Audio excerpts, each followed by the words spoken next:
Qui était le premier sur Terre? C'était l'œuf ou la poule? Je pense que c'est l'œuf. Moi, non, est-ce que c'est la poule? Pour moi, c'est la poule. Il y a bien fallu qu'elle sorte de quelque part, la poule. Parce que la poule, elle prend des œufs. La poule, elle est bien née de quelque part, de l'œuf. Alors c'est quoi?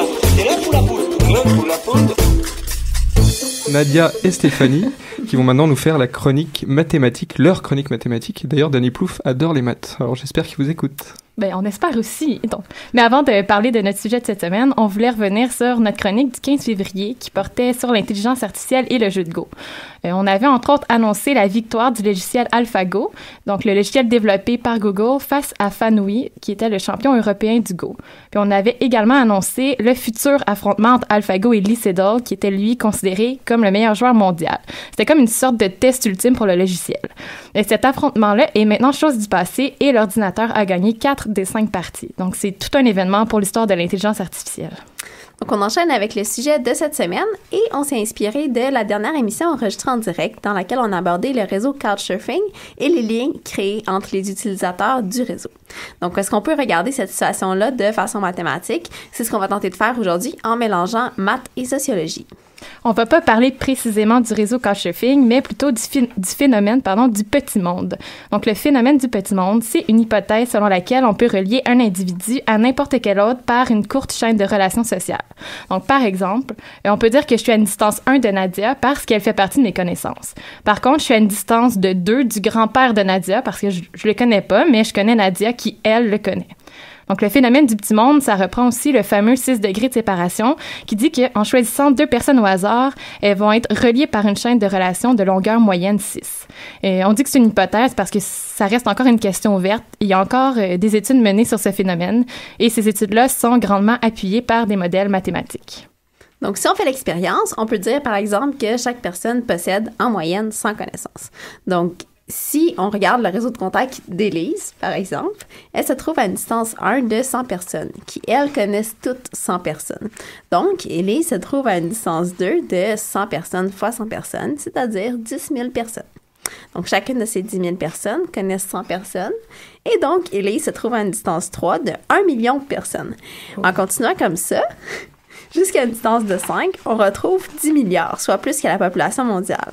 Donc, après 5 étapes, Élise serait reliée à tout le monde sur la Terre. Sauf que dans cette expérience-là, on a admis une hypothèse qui change vraiment la situation. Oui, dans le fond, on a fait l'hypothèse un peu extravagante qu'à chaque niveau, les personnes possédaient 100 connaissances différentes de celles déjà vues. Mais dans la vraie vie, ben, c'est pas du tout comme ça que ça se passe. Mes connaissances, par exemple, vont se connaître entre elles, puis le réseau social va être beaucoup plus complexe que ce qu'on vient de voir. Puis pour illustrer la situation, on peut faire appel à des graphes. Un graphe, c'est un ensemble de points qu'on appelle des sommets et un ensemble de liens entre ces sommets-là qu'on appelle des arêtes. Puis les propriétés de ces objets-là sont étudiées en mathématiques dans la branche qu'on appelle la théorie des graphes. C'est aussi un outil très utile pour rendre compte de situations dans la vie réelle, par exemple dans la circulation ou dans les réseaux sociaux.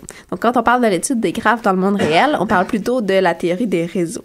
Dans le cas qui nous intéresse, on va vouloir que chaque sommet représente une personne et qu'il y ait une arête entre 2 sommets si les 2 personnes correspondantes se connaissent.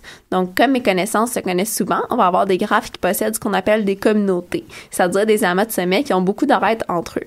On est donc à une courte distance de relations sociales de beaucoup de personnes, mais qu'est-ce qu'il y en a des autres personnes? Bien, il y a souvent quelques personnes dans ces communautés-là, qui ont des connaissances à l'étranger ou complètement à l'extérieur du groupe. Puis ces personnes-là, elles font en sorte qu'on peut sortir de la communauté dans laquelle on se trouve et aller assez loin dans le graphe dans une toute autre communauté.